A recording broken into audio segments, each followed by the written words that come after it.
문이 닫히는 소리. 분명히 선을 넘은 건 그 사람이었습니다. 그 사람이 먼저 내 공간에 들어왔습니다. 그 사람이 먼저 불편한 말을 했습니다. 그 사람이 먼저 책임져야 할 행동을 했습니다. 그런데 이상하게 대화가 끝날 때쯤이면 사과하는 사람은 늘 나였습니다. 내가 너무 예민했나? 내가 괜히 분위기를 망쳤나? 내가 그 사람을 너무 몰아붙였나? 분명히 불편했던 사람은 나였는데 끝나고 나면 내가 나쁜 사람이 된 것 같았습니다. 이상하지 않습니까? 말은 부드러웠습니다. 표정도 나쁘지 않았습니다. 누가 봐도 공격하는 사람처럼 보이지 않았습니다. 오히려 나를 걱정해주는 사람처럼 보였습니다. 그런데 그 사람과 대화하고 나면 마음 한쪽이 꼭 찝찝했습니다. 내 공간을 조금 빼앗긴 것 같고 하지 않아도 될 설명을 너무 많이 한 것 같고 내가 내 마음을 지키려다가 오히려 죄인이 된 것 같았습니다. 지난번 우리는 이런 사람들을 이야기했습니다. 웃으면서 선 넘는 사람들. 대놓고 무례하지는 않지만 아주 자연스럽게, 아주 부드럽게, 아주 그럴듯한 말로 남의 경계선을 밀고 들어오는 사람들. 그런데 오늘 이야기는 그 다음입니다. 당신이 그 사람을 알아챘다고 해보겠습니다. 아, 저 사람이 또 내 선을 넘고 있구나. 여기까지는 알았습니다. 그런데 이상한 일이 벌어집니다. 알아챘는데도 막상 말을 꺼내는 순간 상황이 뒤집힙니다. 선을 넘은 건 그 사람이었습니다. 불편했던 사람은 나였습니다. 그런데 대화가 끝날 때쯤이면 죄인은 내가 되어 있습니다. 내가 사과하고 있습니다. 내가 분위기를 망친 사람이 되어 있습니다. 내가 상대에게 상처 준 사람이 되어 있습니다. 잠깐만요. 선 넘은 사람이 누구였죠? 왜 불편함을 말한 사람이 오히려 미안해해야 하는 사람이 됐을까요? 왜 잘못을 지적한 사람이 갑자기 자기 성격을 해명하게 됐을까요? 오늘은 바로 그 구조를 보겠습니다. 선을 넘은 건 그 사람인데 끝나고 나면 죄인은 늘 내가 되는 대화. 그 안에서 정확히 무슨 일이 벌어지는지 그리고 다음번에는 어떻게 그 자리에서 나를 잃지 않을 수 있는지 이 영상을 끝까지 들으시면 적어도 다음번에는 이 생각을 혼자 하지 않게 될 겁니다. 내가 이상한 건가? 아닙니다. 당신이 이상한 게 아닙니다. 대화의 판이 뒤집힌 겁니다. 선을 넘는 사람들은 처음부터 나쁜 사람처럼 등장하지 않습니다. 목소리를 높이지 않습니다. 대놓고 무시하지도 않습니다. 오히려 정중합니다. 오히려 배려하는 척합니다. 심지어 당신을 위하는 말처럼 포장합니다. 아, 너 생각해서 한 말이야. 네가 잘되라고 하는 말이지. 내가 아니면 누가 이런 말 해주겠어? 그래서 불편함을 느껴도 바로 화를 내기 어렵습니다. 상대가 너무 노골적으로 나쁘지 않기 때문입니다. 그런데 진짜 중요한 건 그 다음입니다. 당신이 불편함을 알아챘을 때, 당신이 조심스럽게 선을 그었을 때, 그건 좀 불편합니다. 그 부분은 제가 결정하고 싶습니다. 앞으로는 그렇게 말씀하지 않으셨으면 합니다. 이렇게 말하는 순간 그 사람은 다른 기술을 씁니다. 전편이 그 사람을 알아보는 법이었다면 오늘은 그 사람이 들켰을 때 어떻게 빠져나가는가입니다. 그리고 이 구조를 모르면 우리는 매번 같은 자리에서 무너집니다. 처음에는 불편해서 말을 꺼냈는데 끝날 때는 내가 사과합니다. 처음에는 상대의 잘못을 말하려 했는데 끝날 때는 내 성격을 해명하고 있습니다. 처음에는 내가 상처받은 사람이었는데 끝날 때는 상대를 달래고 있습니다. 이게 왜 반복될까요? 장면 하나로 보겠습니다. 어느 회의실입니다. 프로젝트 방향을 중간에 팀장이 바꿨습니다. 당신은 그때 걱정이 됐습니다. 이렇게 가면 나중에 문제가 생길 텐데. 하지만 팀장은 확신에 차 있었습니다. 다른 사람들도 조용했습니다. 그래서 당신도 더 크게 말하지 못했습니다. 며칠 뒤 결국 일이 터졌습니다. 일정이 밀렸고 고객사는 불만을 제기했고 팀 전체가 급하게 수습해야 하는 상황이 됐습니다. 회의실 공기가 무겁습니다. 누구도 먼저 말을 꺼내지 않습니다. 당신은 고민하다가 조심스럽게 말합니다. 팀장님, 지난번에 방향을 바꿀 때 이 부분을 조금 더 확인했어야 했던 것 같습니다. 공격적으로 말한 것도 아닙니다. 책임을 몰아붙이려는 것도 아니었습니다. 그냥 사실을 말하려고 했습니다. 그 순간 팀장의 표정이 살짝 굳습니다. 그리고 아주 차분하게 말합니다. 내가 방향을 바꾼 게 언제야? 당신은 순간 멈춥니다. 팀장이 이어서 말합니다. 그건 우리가 같이 논의해서 나온 거잖아. 여기서 첫 번째 흔들림이 옵니다. 같이 논의했나? 내가 그때 동의했나? 내 기억이 정확한가? 분명히 팀장이 강하게 밀어붙였던 것 같은데 막상 저렇게 말하니 기억이 흐려집니다. 당신이 잠깐 말을 잃은 사이 팀장이 다시 말합니다. 그리고 솔직히 이런 이야기를 지금 이 자리에서 꺼내는 게 맞아? 회의실 공기가 더 무거워집니다. 팀장이 주변을 한번 둘러봅니다. 팀 분위기 생각하네? 이제 주제가 바뀌었습니다. 방향 전환이 옳았는지 틀렸는지가 아닙니다. 당신이 분위기를 깬 사람인지 아닌지가 주제가 됐습니다. 당신은 방어적으로 변합니다. 아, 저는 그런 뜻이 아니라. 그러자 팀장이 한숨을 쉽니다. 나도 요즘 이 팀 끌고 가느라 진짜 힘들어. 그런데 이런 식으로 말하면 나도 맥이 빠지지. 회의가 끝납니다. 당신은 회의실을 나옵니다. 처음에는 문제를 짚으려고 들어갔습니다. 그런데 나오면서는 이런 생각을 합니다. 내가 괜히 말했나? 너무 사람들 앞에서 말했나? 팀장님도 힘드실 텐데 내가 상처를 준 건가? 이상합니다. 선을 넘은 건 그 사람이었습니다. 잘못된 판단을 한 것도 그 사람이었습니다. 그런데 죄책감을 안고 나오는 사람은 당신입니다. 이 짧은 시간 안에 도대체 무슨 일이 벌어진 걸까요? 이 구조에는 이름이 있습니다. Davo. 바보라고도 부릅니다. Deny. 부정한다. Attack. 공격한다. Reverse victim and offender. 피해자와 가해자를 뒤집는다. 글자는 5개지만 단계는 3개입니다. 마지막 RVO가 한 덩어리입니다. 피해자와 가해자를 뒤집는다는 뜻입니다.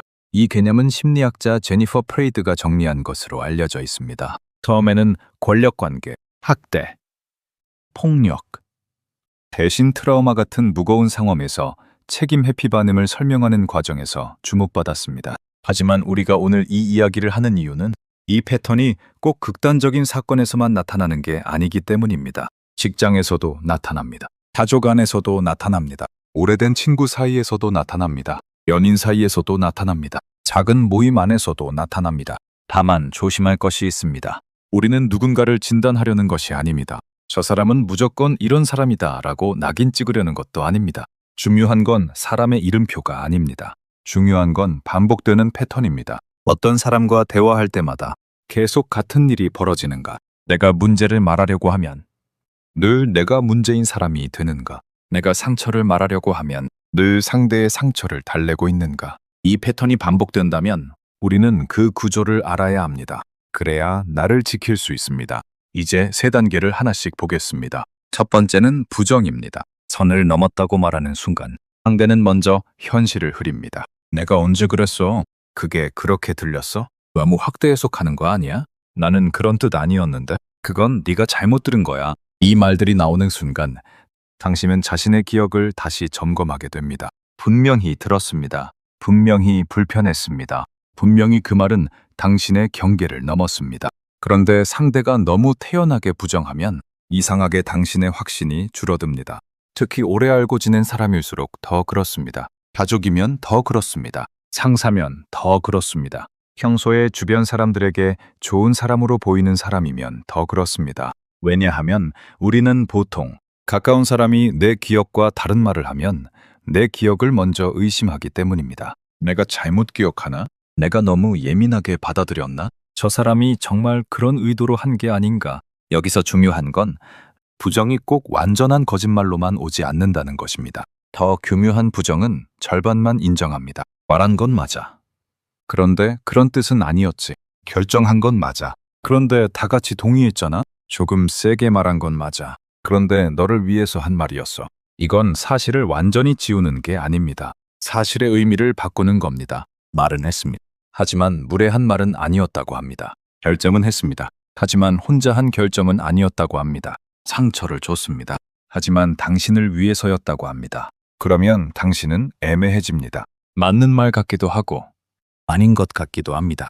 그 애매함이 첫 번째 균열입니다. 가족 안에서는 이렇게 나타납니다. 당신이 말합니다. 엄마, 사람들 앞에서 제 결혼 얘기 좀 안 하셨으면 좋겠어요. 그러면 어머니가 말합니다. 내가 뭘 그렇게 심하게 말했다고 그래? 당신은 말합니다. 지난번에 친척들 앞에서 또 말씀하셨잖아요. 어머니는 대답합니다. 그게 뭐가 문제야? 다 너 걱정돼서 하는 말이지. 이제 당신은 흔들립니다. 걱정해서 한 말이면 내가 참아야 하나? 내가 너무 차갑게 구는 건가? 처음 문제는 내 사생활을 사람들 앞에서 꺼낸 것이었습니다. 그런데 어느 순간 주제가 바뀝니다. 엄마의 걱정을 몰라주는 사람, 가족의 마음을 너무 예민하게 받아들이는 사람, 이렇게 첫 번째 틀이 만들어집니다. 2단계에서 중요한 건 내가 느낀 감각을 너무 빨리 버리지 않는 것입니다. 내가 불편했다. 이 사실은 남아 있어야 합니다. 상대의 의도가 무엇이었든 내가 불편했다는 사실은 사라지지 않습니다. 원신이 흔들리는 것을 확인하면 상대는 두 번째 단계로 넘어갑니다. 공격입니다. 그런데 이 공격은 꼭 소리를 지르는 방식으로 오지 않습니다. 오히려 차분하게 옵니다. 정중하게 옵니다. 상식적인 말처럼 옵니다. 왜 이렇게 예민해? 너는 항상 그런 식으로 받아들이더라. 이런 걸 굳이 지금 말해야 해? 분위기 생각 안 해? 네가 좀 더 크게 보면 안 돼? 네 말도 맞는데 방식이 문제야. 여기서 아주 중요한 변화가 일어납니다. 상대는 이제 더 이상 그 일에 대해 말하지 않습니다. 대신 당신에 대해 말합니다. 처음 주제는 이것이었습니다. 당신이 내 경계를 넘었다. 당신이 나를 불편하게 했다. 당신이 책임져야 할 행동이 있다. 그런데 공격 단계로 넘어가면 주제가 이렇게 바뀝니다. 당신은 예민하다. 당신은 분위기를 모른다. 당신은 공격적이다. 당신은 상대 입장을 생각하지 않는다. 상대의 행동에서, 당신의 성격으로, 사건에서, 당신의 태도로, 문제에서, 당신이라는 사람으로 싸움의 땅이 바뀐 겁니다. 예를 들어보겠습니다. 회사에서 어떤 동료가 계속 당신에게 자기 일을 떠넘깁니다. 처음에는 도와줬습니다. 한 번, 두 번. 그런데 계속 반복됩니다. 어느 날 당신이 말합니다. 이 부분은 제가 맡은 업무가 아니라서 이번부터는 직접 처리해 주셨으면 합니다. 그러자 동료가 말합니다. 와, 되게 선 긋네? 그 한마디에 당신은 멈칫합니다. 동료가 이어서 말합니다. 그냥 서로 도우면서 일하는 거지. 너무 칼같이 굴 필요 있어? 이제 당신은 설명하기 시작합니다. 아니, 도와주기 싫다는 게 아니라 이미 늦었습니다. 주제가 바뀌었습니다. 처음 주제는 내 업무가 아닌 일을 계속 넘긴다였습니다. 그런데 지금 주제는 나는 너무 칼 같은 사람인가가 됐습니다. 이게 공격 단계입니다. 공격은 당신을 때리는 게 아닙니다. 당신이 자신을 변호하게 만드는 것입니다. 사람은 자신을 변호하기 시작하는 순간 원래 말하려던 문제를 놓칩니다. 저 그런 사람 아니에요. 저도 팀 생각합니다. 저도 상대 입장 이해합니다. 저도 배려하려고 했습니다. 이렇게 말하는 순간 당신은 이미 상대가 만든 법정에 서 있습니다. 상대는 피고석에서 빠져나오고 당신이 피고석에 앉습니다. 특히 이 공격은 마음이 좋은 사람에게 잘 통합니다. 관계를 소중히 여기는 사람, 남에게 피해주는 걸 싫어하는 사람, 내가 혹시 실수했을까봐 자주 돌아보는 사람. 이런 사람일수록 상대의 공격을 들으면 바로 자기 점검을 시작합니다. 내 말투가 날카로웠나? 상대가 민망했을까? 내가 너무 이기적으로 보였을까? 물론 자기 점검은 좋은 것입니다. 하지만 문제는 순서입니다. 자기 점검을 하더라도 먼저 확인해야 할 게 있습니다. 상대가 실제로 선을 넘었는가? 상대가 책임져야 할 행동이 있었는가? 상대가 지금 주제를 바꾸고 있는가? 이걸 먼저 봐야 합니다. 착한 사람이 더 자주 당하는 이유는 착해서가 아닙니다. 상대가 책임질 시간을 주기도 전에 내가 먼저 나를 심판대에 올려버리기 때문입니다. 마지막 단계가 가장 강력합니다. 피해자와 가해자를 뒤집는 것입니다. 이제 상대가 상처받은 사람이 됩니다. 내가 너한테 그런 사람으로 보였어? 나는 너를 생각해서 한 건데 그렇게 받아들이니 서운하다. 내가 요즘 얼마나 힘든지 알면서 그래? 너한테 이런 말까지 들어야 하니 참 마음이 그렇다. 내가 뭘 위해 이렇게 애썼나 싶다. 여기서 많은 사람이 무너집니다. 왜냐하면 상대가 상처받은 표정을 짓기 때문입니다. 목소리가 낮아집니다. 한숨을 쉽니다. 눈빛이 서운해집니다. 말수가 줄어듭니다. 그러면 당신 안에 공감 능력이 작동합니다. 내가 너무 심했나? 저 사람이 정말 상처받았나? 내가 사과해야 하나? 처음에는 내가 상처받아서 말을 꺼냈습니다. 그런데 이제 눈앞에는 상처받은 상대가 있습니다. 그리고 당신은 그 사람의 감정을 수습하느라 원래 내 상처를 잊어버립니다. 이게 역전입니다. 피해자와 가해자의 자리가 바뀌는 순간입니다. 연인 사이를 보겠습니다. 상대가 계속 약속 시간에 늦습니다. 처음에는 10분, 그 다음엔 20분, 어느 날은 1시간 가까이 늦었습니다. 당신은 기다리다 지쳐서 말합니다. 늦을 것 같으면 미리 말해줬으면 좋겠어. 계속 기다리는 게 힘들어. 상대가 말합니다. 내가 일부러 늦은 것도 아닌데 왜 그렇게 몰아붙여? 당신은 말합니다. 몰아붙이는 게 아니라 나는 기다리는 시간이 힘들었다는 거야. 상대가 갑자기 표정이 굳습니다. 너는 내가 어떤 상황인지 한 번이라도 생각해 봤어? 나도 힘들게 왔어. 그런데 도착하자마자 이런 말부터 들어야 해? 이제 당신은 말을 잃습니다. 분명히 기다린 사람은 당신이었습니다. 불편함을 느낀 사람도 당신이었습니다. 그런데 어느 순간 상대가 피해자가 됐습니다. 그리고 당신은 차가운 사람이 됐습니다. 가족 사이에서도 똑같습니다. 부모님이 계속 당신의 선택을 통제합니다. 직장, 결혼, 돈, 집, 인간관계. 당신이 말합니다. 제 선택은 제가 해보고 싶어요. 그러자 부모님이 말합니다. 우리가 너를 어떻게 키웠는데 그런 말이 나오니? 부모 마음을 그렇게 몰라? 너 잘 되라고 하는 말을 이렇게 받아들이면 우리는 뭐가 되니? 이제 당신은 독립을 말하려다가 불효를 해명하고 있습니다. 처음 주제는 내 삶의 결정권이었습니다. 그런데 지금 주제는 부모 마음을 몰라주는 자식이 됐습니다. 이게 비집기입니다. 내가 말하려던 권리가 상대에게 준 상처로 바뀌는 것. 내가 지키려던 경계가 상대를 밀어낸 죄로 바뀌는 것. 그래서 대화가 끝나면 이상하게 죄책감만 남습니다. 선 넘은 건 그 사람이었는데 죄인은 나. 조심해야 합니다. 상대가 진짜 상처를 느낄 수도 있습니다. 누군가에게 지적받으면 누구나 불편할 수 있습니다. 문제는 그 상처가 책임 회피의 도구가 될 때입니다. 상대가 상처받았다는 이유로 내가 말하려던 문제가 사라진다면 그건 대화가 아니라 뒤집힘입니다. 여기서 많은 분들이 이런 생각을 하실 겁니다. 나는 왜 매번 당하지? 왜 그 자리에서는 말이 안 나오지? 집에 와서 생각하면 다 보이는데 그 순간에는 왜 얼어버리지? 이건 당신이 약해서가 아닙니다. 그 자리에서는 대화의 속도가 너무 빠릅니다. 부정이 들어옵니다. 공격이 들어옵니다. 상대가 상처받은 표정을 짓습니다. 내 기억이 흔들립니다. 내 말투가 문제였나 싶습니다. 상대가 힘들다니 미안해집니다. 이 모든 일이 몇 초 안에 일어납니다. 사람의 마음은 그 속도를 따라가기 어렵습니다. 특히 공감 능력이 있는 사람은 더 어렵습니다. 상대의 표정 하나에 반응합니다. 한숨 하나에 반응합니다. 침묵 하나에 반응합니다. 상대가 돼서 말하지 말자라고 하면 그 말 뒤에 상처를 먼저 봅니다.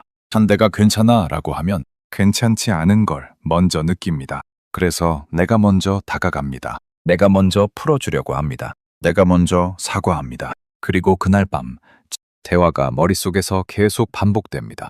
그때 내가 이렇게 말했어야 했는데 왜 그 자리에서는 아무 말도 못했지? 내가 정말 이상했던 걸까? 내가 너무 차갑게 말했나? 몸은 이미 그 자리를 떠났는데 마음은 아직 그 회의실에 남아 있습니다. 상대의 한숨, 상대의 표정, 주변 사람들의 시선, 내가 떨리던 목소리, 그 장면들이 밤새 다시 재생됩니다. 여기서 중요한 말을 드리겠습니다. 당신을 약하게 만든 것은 당신의 나쁜 점이 아닙니다. 오히려 당신의 좋은 점입니다. 상대 마음을 헤아리는 능력, 관계를 쉽게 끊지 않으려는 태도, 내가 틀렸을 수도 있다고 돌아보는 습관. 이것들은 좋은 것입니다. 하지만 좋은 것도 방향을 잃으면 나를 해칠 수 있습니다. 당신의 공감 능력이 당신 안에 있을 때는 따뜻함입니다. 하지만 누군가가 그것을 잡고 당신에게 겨누면 무기가 됩니다. 상대가 한숨을 쉬면 내가 죄인이 되는 구조. 상대가 서운해하면 내가 입을 닫게 되는 구조. 상대가 너한테 실망했다고 하면 내가 내 권리를 내려놓는 구조. 이건 공감이 아니라 조종에 가까워집니다. 그래서 우리는 배워야 합니다. 공감을 버리는 법이 아닙니다. 공감의 방향을 세우는 법입니다. 상대의 고통을 느끼더라도 내 사실을 버리지 않는 법. 상대의 서운함을 듣더라도 내 경계선을 지키는 법. 상대가 상처받았다고 말하더라도 그 상처가 내 책임인지 확인하는 법. 이걸 배워야 합니다. 딸보는 늘 같은 얼굴로 오지 않습니다. 어떤 사람은 크게 말합니다. 어떤 사람은 침묵합니다. 어떤 사람은 논리로 덮습니다. 어떤 사람은 주변 사람들을 끌어들입니다. 겉모습은 다르지만 구조는 비슷합니다. 문제를 부정하고 당신을 공격하고 마지막에는 자신이 피해자가 됩니다. 대표적인 얼굴을 세 가지로 보겠습니다. 첫 번째는 말없는 피해자입니다. 이 사람은 격하게 반박하지 않습니다. 소리를 지르지도 않습니다. 오히려 말을 줄입니다. 당신이 불편함을 말하면 갑자기 조용해집니다. 표정이 굳습니다. 한숨을 쉽니다. 그리고 이렇게 말합니다. 아니야, 괜찮아. 그런데 괜찮다는 사람이 전혀 괜찮아 보이지 않습니다. 대화가 끊깁니다. 메시지, 답장이 늦어집니다. 식사 자리에서 말수가 줄어듭니다. 당신이 말을 걸어도 짧게 대답합니다. 아니, 몰라. 차라리 화를 내면 알 수 있습니다. 아, 이 사람이 화가 났구나. 지금 감정이 올라왔구나. 그런데 아무 말도 하지 않으면 당신은 상대의 침묵을 해석하느라 혼자 지칩니다. 괜찮다고 했는데 정말 괜찮은 건가? 내가 먼저 풀어줘야 하나? 내가 너무 심했나? 결국 대화는 끝났는데 당신 혼자 숙제를 받은 사람이 됩니다. 분명히 먼저 문제를 말한 건 당신이었습니다. 그런데 며칠 지나면 이상하게 당신이 더 불편해집니다. 결국 당신이 먼저 다가갑니다. 그때 내가 말한 거 기분 나빴으면 미안해. 그러면 상대는 아주 조용히 말합니다. 아니야. 네가 그렇게 느꼈다면 어쩔 수 없지. 겉으로는 받아준 것 같습니다. 하지만 사실 이 순간 대화는 끝났습니다.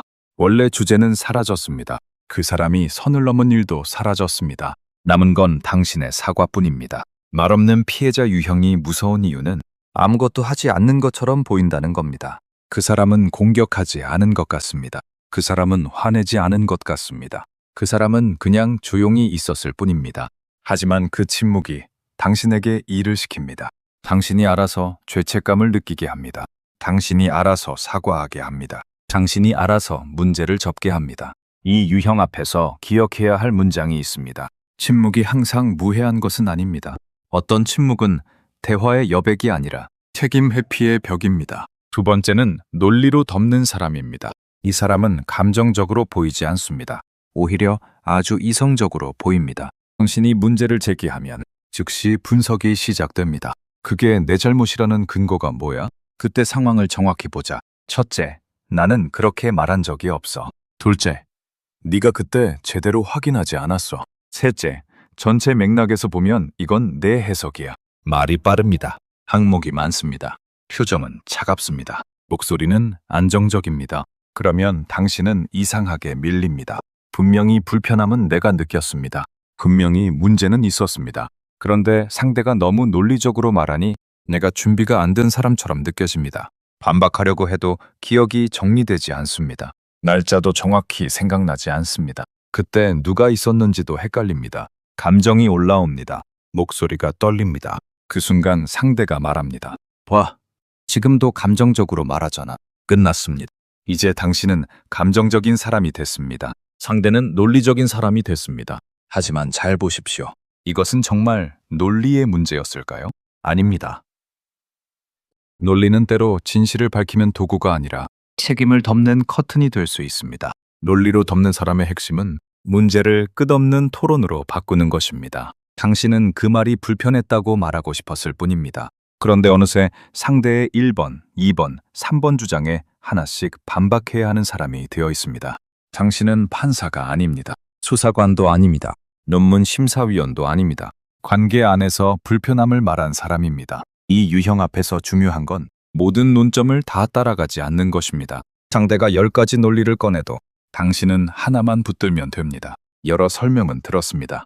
그런데 제가 말하는 핵심은 하나입니다. 그 말이 반복될 때 저는 불편합니다. 상대가 다시 논리를 꺼내도 다시 돌아오면 됩니다. 그 설명과 별개로 저는 그 표현을 더 이상 듣고 싶지 않습니다. 논리 싸움에서 이기려고 하지 마십시오. 그 싸움은 상대가 익숙한 경기장입니다. 당신의 목표는 이기는 것이 아니라 주제를 잃지 않는 것입니다. 세 번째는 제3자를 끌어들이는 사람입니다. 이 사람은 둘이 있을 때와 여럿이 있을 때가 다릅니다. 단둘이 있을 때는 부드럽습니다. 나도 네 입장 이해해. 우리 좋게 이야기하자. 괜히 감정 상하지 말고.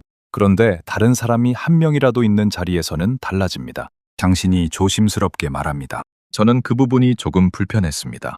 그러면 상대가 갑자기 주변을 봅니다. 다들 어떻게 생각하세요? 제가 이상한 건가요? 오 씨가 지금 이렇게 말하시는데 여러분도 그렇게 느끼셨어요? 순간 대화의 구조가 바뀝니다. 둘 사이의 문제가 공개 재판이 됩니다. 주변 사람들은 갑자기 배심원이 됩니다. 당신은 여러 사람 앞에서 자신을 설명해야 하는 사람이 됩니다. 압박감이 올라옵니다. 말이 길어집니다. 괜히 얼굴이 뜨거워집니다. 그리고 그 모습을 보고 누군가는 생각할 수 있습니다. 뭔가 찔리는 게 있나? 이 유형은 시선을 무기로 씁니다. 당신의 말이 틀려서가 아닙니다. 당신이 여러 사람 앞에서 긴장할 것을 알기 때문입니다. 이런 사람은 단둘이 있을 때는 다정하고 공개된 자리에서는 여론을 만듭니다. 그래서 더 헷갈립니다. 나한테만 그런가? 사람들 앞에서는 내가 이상한 사람처럼 보이나? 이 유형 앞에서 기억해야 할 것은 하나입니다. 모든 대화를 공개 법정으로 끌려갈 필요는 없습니다. 상대가 주변을 끌어들이면 이렇게 말할 수 있습니다. 이건 여러 사람의 투표로 정할 문제가 아니라 저와 직접 관련된 이야기입니다. 또는 이 자리에서 사람들 의견을 묻기보다 당사자끼리 따로 이야기하겠습니다. 짧게 말하고 빠져나오면 됩니다. 그 자리에서 모두를 설득하려고 하지 마십시오. 그 순간 당신의 목표는 승리가 아니라 탈출입니다. 내가 불리한 무대에서 내려오는 것, 그것도 능력입니다. 여기서 중요한 이야기를 해야 합니다. 이런 패턴을 쓰는 사람 중에는 정말 계산적인 사람도 있을 수 있습니다. 상대가 어디서 약한지 알고 그 지점을 찌르는 사람도 있습니다. 하지만 모든 사람이 그렇게 치밀하게 계획하는 것은 아닙니다. 어떤 사람은 정말 습관처럼 합니다. 지적받는 순간 자동으로 부정합니다. 불편한 감정이 올라오면 자동으로 상대를 공격합니다. 자신이 나쁜 사람이 되는 감각을 견디지 못해서 자동으로 피해자 자리로 도망갑니다. 그렇다고 해서 당신이 이해해줘야 한다는 뜻은 아닙니다. 이 부분이 정말 중요합니다. 그 사람이 의도했는지 아닌지는 중요할 수 있습니다. 하지만 가장 중요한 건 아닙니다. 가장 중요한 건 결과입니다. 당신이 계속 혼란스러워진다는 것, 당신이 사과하지 않아도 될 자리에서 계속 사과한다는 것, 당신이 계속 내 경계선을 포기한다는 것, 상대에게 어떤 배경이 있든 그 배경이 당신의 고통을 없애주지는 않습니다. 우리는 그 사람을 미워하기 위해 이 이야기를 하는 게 아닙니다. 그 사람을 진단하기 위해 하는 것도 아닙니다. 나를 지키기 위해 하는 것입니다. 저 사람이 왜 저럴까도 중요하지만 더 중요한 질문은 이것입니다. 저 사람과 대화하고 나면 나는 계속 죄인이 되는가? 내가 사실을 말했는데 왜 매번 내 성격을 해명하고 있는가? 나는 왜 그 사람 앞에서만 작아지는가? 의도는 상대의 마음속에 있습니다. 우리는 그것을 완전히 알 수 없습니다. 하지만 반복되는 결과는 내 삶 속에 나타납니다. 그러니 이제부터는 이렇게 보십시오. 저 사람이 나쁜 사람인가? 보다 이 대화에서 무슨 일이 반복되고 있는가? 이 질문이 훨씬 더 정확합니다. 이제 실전입니다. 그 자리에서 어떻게 해야 할까요? 5가지를 드리겠습니다. 다 외우지 않아도 괜찮습니다. 하나만 기억해도 다음번엔 다릅니다. 첫째, 주제를 붙드십시오. 따르보의 핵심은 주제를 바꾸는 것입니다. 상대의 행동에서 당신의 성격으로, 상대의 책임에서 당신의 말투로, 사실에서 감정으로, 문제에서 분위기로. 그러니 가장 먼저 해야 할 일은 주제를 붙드는 것입니다. 상대가 말합니다. 왜 이렇게 예민해? 이때 이렇게 대답하고 싶어집니다. 저 예민한 사람 아니에요. 하지만 그 말은 상대가 만든 무대로 들어가는 것입니다. 그 말을 듣는 순간 당신은 바로 해명하고 싶어집니다. 저 그런 사람 아니에요. 저도 생각 많이 하고 말하는 거예요. 저도 분위기 망치고 싶은 게 아니에요. 하지만 바로 그 순간 대화의 주인은 3대가 됩니다. 대신 이렇게 말하십시오. 제가 예민한지 아닌지는 나중에 이야기하고요. 지금은 방금 말씀하신 내용으로 돌아가겠습니다. 상대가 말합니다. 이런 걸 지금 말하는 게 맞아? 당신은 이렇게 말할 수 있습니다. 말하는 방식은 조정할 수 있습니다. 그런데 지금 이야기하는 핵심은 그 결정으로 문제가 생겼다는 점입니다. 상대가 말합니다. 너는 항상 사람을 몰아붙여. 당신은 이렇게 말할 수 있습니다. 제 말투에 대한 이야기는 따로 듣겠습니다. 지금은 이 일이 어떻게 처리될지 이야기하고 싶습니다. 이건 차갑게 굴라는 뜻이 아닙니다. 싸우라는 뜻도 아닙니다. 대화의 중심을 잃지 말라는 뜻입니다. 상대가 계속 옆길로 가려고 할 때 조용히 원래 길로 돌아오는 것. 이게 첫 번째 무기입니다. 둘째, 감정보다 사실을 짧게 말하십시오. 상대가 부정하면 억울합니다. 정말 억울합니다. 아니, 분명히 그렇게 말했잖아요. 그때 내가 얼마나 상처받았는지 알아요? 어떻게 그렇게 뻔뻔하게 말해요? 이렇게 말하고 싶어집니다. 그런데 상대가 다르보를 쓰는 사람이라면 당신의 억울함마저 공격의 재료가 될 수 있습니다. 봐, 지금도 감정적이잖아. 이렇게 흥분하니까 대화가 안 되지. 너는 항상 이런 식이야. 그래서 초반에는 감정보다 사실을 짧게 말하는 게 좋습니다. 지난주 화요일 회의에서 A 방향으로 결정됐습니다. 그 자리에는 3명이 있었습니다. 당시 제가 우려를 말씀드렸고 최종 결정은 팀장님이 하셨습니다. 짧게, 낮게, 사실 하나씩. 감정은 소중합니다. 하지만 계속 뒤집히는 관계라면 처음부터 내 감정을 다 내놓지 마십시오. 그 감정이 또 나를 공격하는 도구가 될 수 있습니다. 먼저 사실을 세우십시오. 그 다음 감정을 말해도 늦지 않습니다. 셋째, 상대의 고통에 바로 뛰어들지 마십시오. 이게 제일 어렵습니다. 상대가 한숨을 쉽니다. 상대가 서운한 얼굴을 합니다. 상대가 말합니다. 너한테 그런 말 들으니까 진짜 힘 빠진다. 그 순간 당신 안에서 자동 반응이 올라옵니다. 아, 내가 너무 심했나? 달래줘야 하나? 사과해야 하나? 바로 이 0.5초를 버텨야 합니다. 상대가 고통을 표현한다고 해서 그 고통이 전부 당신 책임은 아닙니다. 상대가 불편해한다고 해서 당신이 잘못한 것은 아닙니다. 사람은 책임을 마주할 때 불편할 수 있습니다. 누군가의 경계선을 들을 때 서운할 수 있습니다. 그 감정은 상대의 것입니다. 당신이 모두 떠안을 필요는 없습니다. 그 순간 속으로 이렇게 물어보십시오. 저 고통은 지금 무엇을 덮고 있나? 이 사람이 정말 상처를 나누고 있는 건가? 아니면 주제를 바꾸고 있는 건가? 내가 지금 사과하면 원래 문제는 사라지는가? 이 질문 하나만 해도 자동 반응이 멈춥니다. 공감하지 말라는 뜻이 아닙니다. 공감에도 순서가 있다는 뜻입니다. 먼저 내 자리를 확인하고 그 다음 상대의 감정을 봐야 합니다. 내가 사라진 공감은 공감이 아닙니다. 그건 자기 포기입니다. 이렇게 말할 수도 있습니다. 힘드셨다는 건 알겠습니다. 다만 지금 제가 말하는 문제도 같이 봐야 합니다. 또는 서운하실 수 있습니다. 그런데 이 이야기가 서운함 때문에 사라지면 안 됩니다. 부드럽지만 단단하게, 상대를 무시하지 않지만 나도 버리지 않는 말입니다. 넷째, 기록을 남기십시오. 따르보의 첫 단계는 부정입니다. 내가 언제 그랬어? 그건 같이 결정한 거잖아. 그렇게 말한 적 없는데? 이 말들이 힘을 갖는 이유는 말이 사라지기 때문입니다. 회의실에서 한 말은 공기 중으로 흩어집니다. 가정 모임에서 한 말은 기억 속에서 흐려집니다. 메신저가 아닌 통화로 한 말은 흔적이 없습니다. 그래서 중요한 것은 기록입니다. 회사가 아니라도 마찬가지입니다. 중요한 결정, 돈 문제, 역할 분담, 책임, 소재, 반복되는 약속, 이런 건 짧게 남겨야 합니다. 회사라면 회의 후 이렇게 보낼 수 있습니다. 오늘 회의 내용 정리드립니다. 의 방향으로 진행. 담당은 555. 기한은 다음 주 금요일입니다. 가족 안에서도 필요할 수 있습니다. 오늘 이야기한 대로 이번 명절 방문은 토요일 점심까지로 하겠습니다. 친구 사이에서도 가능합니다. 아까 말한 것처럼 이번 모임 비용은 각자 계산하는 걸로 할게. 기록은 상대를 공격하기 위한 것이 아닙니다. 나를 보호하기 위한 것입니다. 기록이 있으면 나중에 내가 내 기억을 덜 의심하게 됩니다. 사실 이게 더 중요합니다. 기록은 상대에게 보여주기 위해서만 남기는 게 아닙니다. 나 자신을 지키기 위해 남기는 것입니다. 나중에 상대가 너무 태연하게 부정할 때 내 마음이 흔들리지 않도록 내가 잘못 기억한 게 아니구나. 정말 그렇게 정리됐었구나. 내 감각이 틀린 게 아니었구나. 이 확인이 필요합니다. 기록은 기억의 난간입니다. 흔들릴 때 붙잡을 수 있는 것. 관계가 자주 뒤집힌다면 난간이 있어야 합니다. 다섯째, 그 자리에서 이기려 하지 마십시오. 많은 사람이 그 순간 모든 걸 증명하려고 합니다. 아니, 그게 아니라요.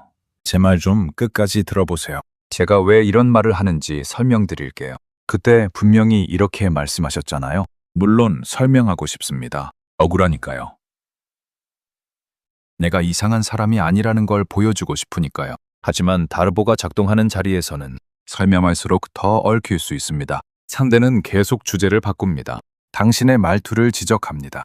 당신의 기억을 흔듭니다. 상처받은 표정을 짓습니다. 주변 사람을 끌어들입니다. 그러면 당신은 더 많이 말하게 됩니다. 말이 길어질수록 상대는 더 많은 재료를 얻습니다. 그래서 때로는 멈추는 게 이기는 것입니다. 이렇게 말하십시오. 이 부분은 지금 바로 결론 내리기 어렵겠습니다. 나중에 다시 이야기하겠습니다. 또는 오늘은 여기까지 하겠습니다. 정리해서 다시 말씀드리겠습니다. 또는 지금은 대화가 원래 주제에서 벗어난 것 같습니다. 잠시 멈추겠습니다. 이건 도망이 아닙니다. 전략입니다. 내가 불리한 무대에서 내려오는 것. 내가 준비되지 않은 상태에서 판결받지 않는 것. 내 감정이 흔들릴 때 결론을 내리지 않는 것.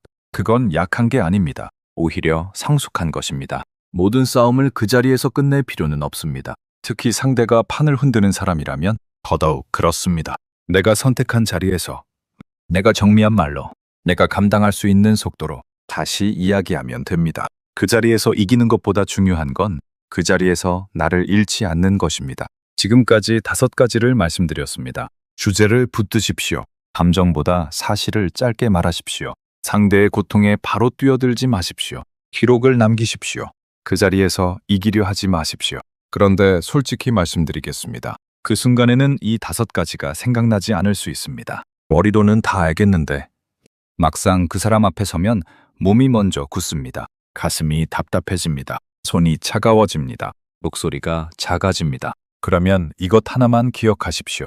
이 죄책감은 내 것인가? 누가 나에게 떠넘긴 것인가? 진짜 내 잘못일 때 생기는 감정에는 책임감이 있습니다. 내가 바로잡아야겠다. 다음에는 조심해야겠다. 상대에게 진심으로 사과해야겠다. 그건 건강한 감정입니다. 그런데 이유도 분명하지 않은데 갑자기 내가 나쁜 사람이 된 것 같고 왠지 사과해야 할 것 같고 상대가 불편해하니 내가 모든 걸 접어야 할 것 같고 내가 말한 문제는 사라졌는데 내 죄책감만 남아있다면 그건 한번 의심해야 합니다. 그 죄책감은 정말 내 것일까요? 아니면 누군가 내 손에 쥐어준 것일까요?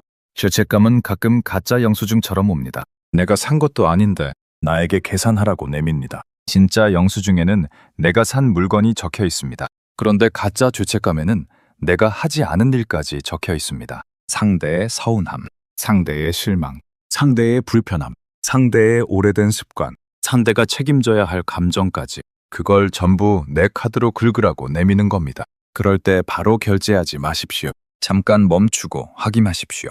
이건 정말 내 몫인가? 이 질문 하나가 당신을 지켜줍니다. 마지막으로 이 이야기를 들으면서 이런 생각이 드는 분도 계실지 모릅니다.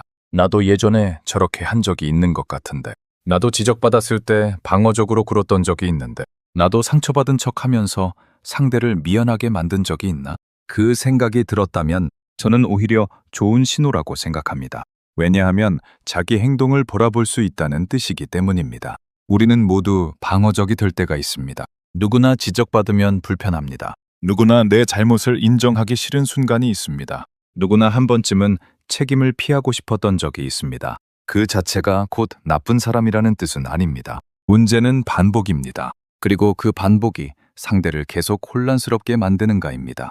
내가 한번 방어적으로 반응했더라도 나중에 돌아보고 말할 수 있다면 다릅니다. 아까 내가 너무 방어적으로 말했어. 미안해. 네가 말한 핵심을 다시 들어볼게. 내가 상처받은 것과 별개로 네가 불편했던 것도 중요해. 이렇게 돌아올 수 있다면 관계는 회복될 수 있습니다. 건강한 사람은 실수하지 않는 사람이 아닙니다. 실수한 뒤 돌아올 수 있는 사람입니다. 반대로 위험한 패턴은 절대 돌아오지 않는 것입니다. 매번 부정합니다. 매번 공격합니다. 매번 자신이 피해자가 됩니다.